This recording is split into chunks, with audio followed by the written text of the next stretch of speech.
மனசுக்கு ரொம்ப நெருக்கமா ஃபீல் பண்ணும். அதை நினைச்சாலே ரொம்ப சந்தோஷமா ஃபீல் பண்ணும்.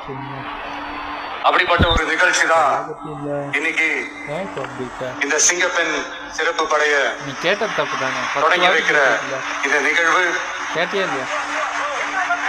உண்மையிலே மனசுக்கு ரொம்ப நெருக்கமான ஒண்ணு, சந்தோஷமான ஒண்ணு.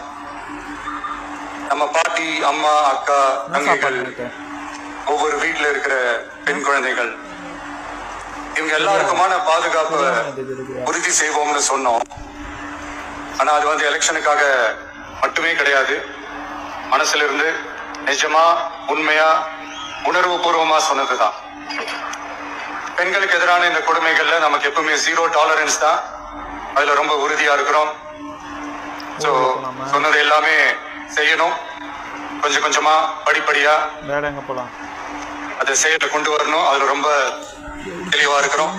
அதனாலதான் ஆட்சிக்கு வந்த உடனே இந்த குறைஞ்ச நாட்களுக்குள்ளேயே இதை நடைமுறைக்கு கொண்டு வந்திருக்கிறோம். தமிழ்நாட்டில் இருக்கிற பெண்கள், பெண் குழந்தைகள் எல்லாருமே பாதுகாப்பா, தன்னம்பிக்கையோடு இருக்கணும். அதுக்கான முதல் கட்டம் தான் இந்த ஸ்டெப்.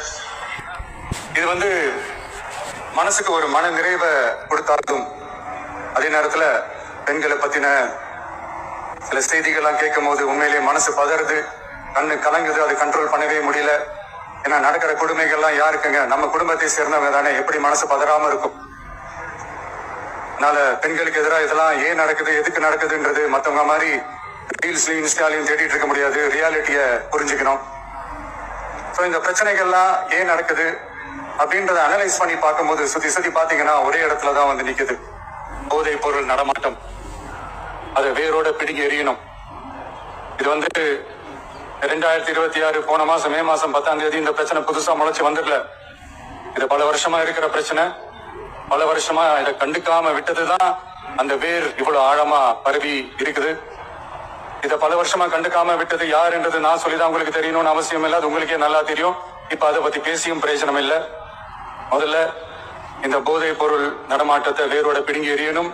அப்படி எரிஞ்சாதான் இந்த பெண்களுக்கான இந்த சேஃப்டி ரொம்ப ஸ்ட்ராங் ஆகும். இது ரெண்டுமே ஸ்ட்ராங் ஆனாலே ஆட்டோமேட்டிக்கா சட்டம் ஒழுங்கும் சரியாகும். இந்த 3 விஷயம் சொன்னல, இந்த போதை பொருள் நடமாட்டம், பெண்களுக்கு எதிரான இந்த கொடுமை, இந்த சட்டம் ஒழுங்கு, இது 3மே ஒண்ணுக்கு ஒண்ணு இன்டர்லிங்க் தான். இதுவும் இப்ப புதுசா வந்த பிரச்சனை கிடையாது. பல வருஷமா இன்டர்லிங்கா தான் இருக்குது.